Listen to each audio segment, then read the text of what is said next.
Hello, everyone, and welcome back. We've been discussing the Wildenstein wealth investigation that has been occurring throughout France and is one of the largest tax-related and art-related investigations in the history of France, and it's currently finally percolated up to the French High Court. Here, we're going to be discussing some of the tax and estate implications that Sylvia Wildenstein experienced as she went through this very dramatic experience with the death of her late husband. With me is one of my partners from Mandelbaum Barrett, and that is Shawn McClelland, who is in our tax and estates department. Shawn, what are some of your thoughts on, how Miss Wildenstein went through this process and some of the, drawbacks or issues that you see as you started to kind of unravel this very interesting tale of, tax evasion and wealth hiding and art? Well, it's clearly a very interesting story, but when I look at this and by the time I got done reading the article, to me it is simply a situation in which you have a run-of-the-mill second marriage with one of the parties in the marriage with prior kids from another marriage. So it's that classic second marriage conundrum where you've got one party who comes in, no kids, no wealth, falls into this relationship with a wealthy person with prior kids, has no idea where the wealth comes from, and more importantly, in this circumstance, has no idea what happens to the wealth when her husband passes away. Now, in that circumstance, as the individual coming into it, which Sylvia here was, what are some of the pointers or advice pieces that you may give that individual as they might be looking towards estate planning or the passage of wealth from one generation to the next? So what you got here, from my perspective, if I was to meet with clients who are looking to do their estate planning, second marriage, prior kids, the normal circumstances, the surviving spouse becomes the primary beneficiary of somebody's estate, whatever form that might take. Here you've got a situation where when you have children from a prior marriage, they reach a certain level as if they're on par with that surviving spouse. So now, from Daniel's perspective, he's trying to do planning in which he's trying to take care of both his, what would be a surviving spouse, and his children on equal terms. And the children came quickly to realize that whatever his second spouse was going to get was something that they weren't going to get. And in that scenario, if you were to advise the individual who's actually doing the estate planning, so in this case, the late Mr. Wildenstein, how would you advise that he structure some of the passage of his assets to avoid the situation that we see play out for this family? So, and he would never do this, and most clients don't. The most important thing is some type of disclosure, okay? So that the surviving spouse knows what to expect and what they're going to get. That takes a couple of different forms. It can come in just as a disclosure of what's going to happen. You can do a prenuptial agreement. You can do a postnuptial agreement. What complicates this even more is that they've got, allegedly, and as this investigation goes on, very complicated business relationships that are only known to a select few, in conjunction with complicated assets, art being one of those things. Art is not subject to titling. So when it changes hands, nobody knows how it got to where it was because there's no deed or no certificate of title or anything of that nature. Whoever possesses it owns it. So it's very important to address the complicated natures of those types of things. To have prevented what happened in this case, which was she's left out in the cold eventually because she signs documents shortly after his death that renounces her ability to inherit from the estate. She had no idea what she was signing. You want to avoid that, she should probably have separate counsel to tell her what's going on so that they can come to a mutual agreement as to what's going to happen. Since they didn't do that, they start the investigation, and as the investigation continues and they start to uncover more and more and more, you end up in a position where the French government is seeking hundreds of millions of euros in back taxes and possibly other things. Shawn, you bring up the fact that here Sylvia signed certain paperwork in which she allegedly renounced a portion of her inheritance. Can you help us understand what exactly that looks like what does it mean to renounce a portion of your inheritance? Sure. So keep in mind that we're talking about this occurred in France, right? And so this term renouncing here in the United States is the term that we use is disclaim. And what that means is you have determined that whatever you're due to inherit, whether through a will or a trust or whatever, you don't want. Okay? And what that then effectively does is treat you as being predeceased, meaning you died before the person who died who started the inheritance chain here. And the assets that you would have otherwise received go to whomever the next beneficiary in line is. So for example here, if she had predeceased her husband, odds are that his entire net worth would have gone directly to his 2 children, right? So though we don't have copies of whatever she signed, it seems pretty evident that what she did sign was a statement saying she did not desire the inheritance. And as such, whatever she would have inherited then went to his kids, either in trust or otherwise directly. The article itself mentions a lot of different layers as to the planning, which is commonplace for the purpose of asset protection and or tax planning.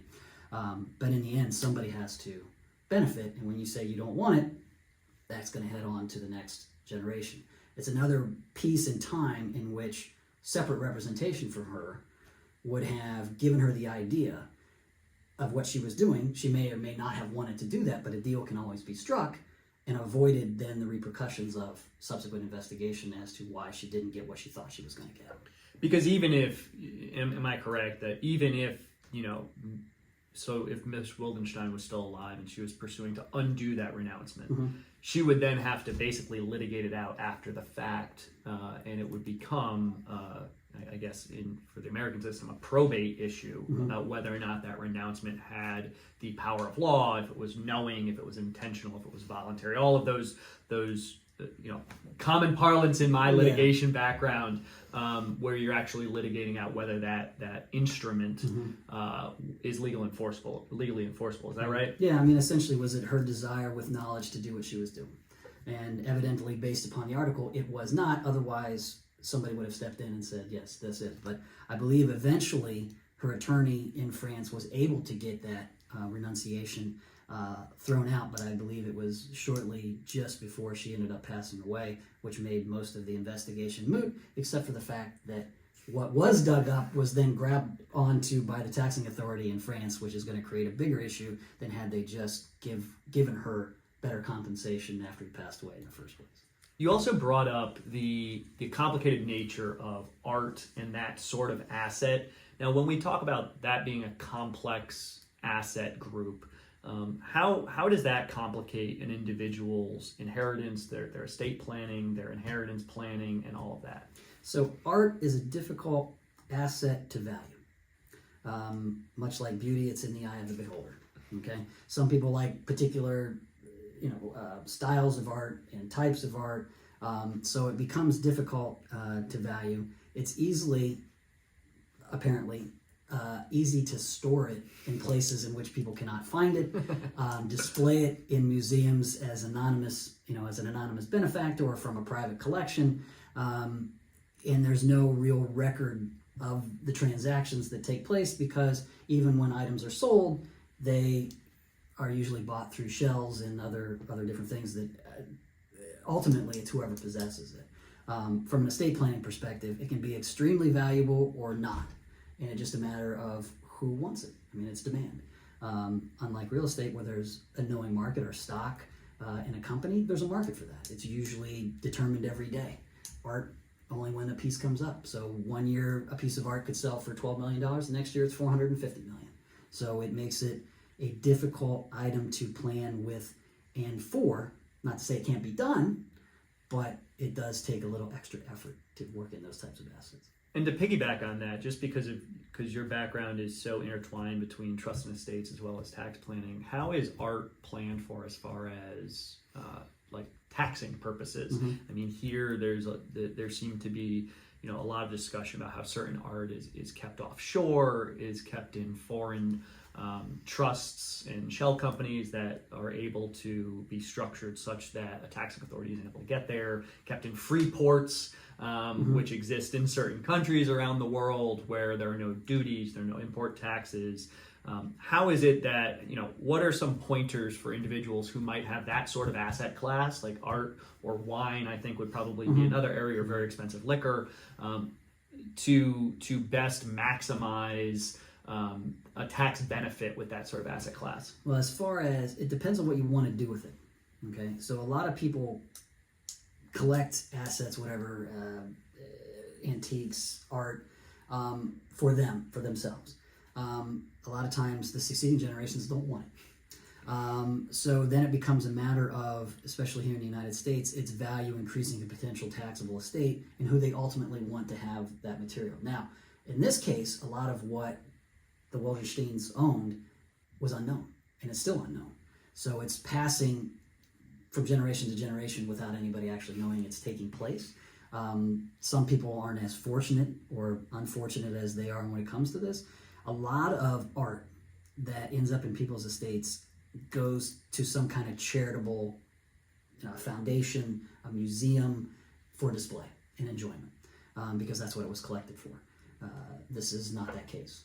So it depends, again, what the ultimate goal for the asset is, who's supposed to get it, and what are they going to do with it. If they're not going to show it and they're going to hold it in a free port, it's going to sit there and no one's going to ever see it again until the market gets to such in which they want to sell it to maximize value.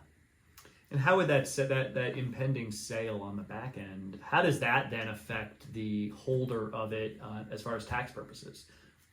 Well, in these, we got a lot of different taxing regimes going on here as well, whether or not it's the United States and how they tax both residents, non-residents, and non-citizens. And then other taxing authorities like the French government in this case, which seems to think that they're owed several hundreds of million euros.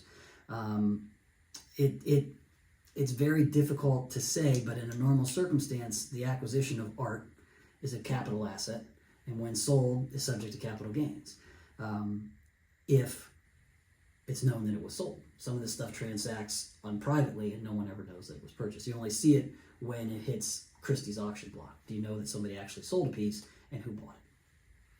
Well, as you can see, there are a lot of very intricate issues whenever you're dealing with trusts, estates, and tax, and Shawn's expertise obviously can help anyone out there who are dealing with those issues. And obviously, as relevant here, Miss Wildenstein would probably have been well suited to have visited with someone who could have helped her through some of the upcoming trials and tribulations that she had to experience on her own. Obviously, this is a very interesting case, and because it's in the news, we wanted to make sure that we spoke about it with all of you, but also to make sure that you understand that if you're going through these sort of issues, the number one thing you probably want to do is talk to a professional who has expertise in that area, like Shawn, because that will allow you to best be prepared for whatever may come and to avoid 15 or 20 years of trying to track down assets from a prior marriage or from someone else that you may have been involved with. Thank you very much.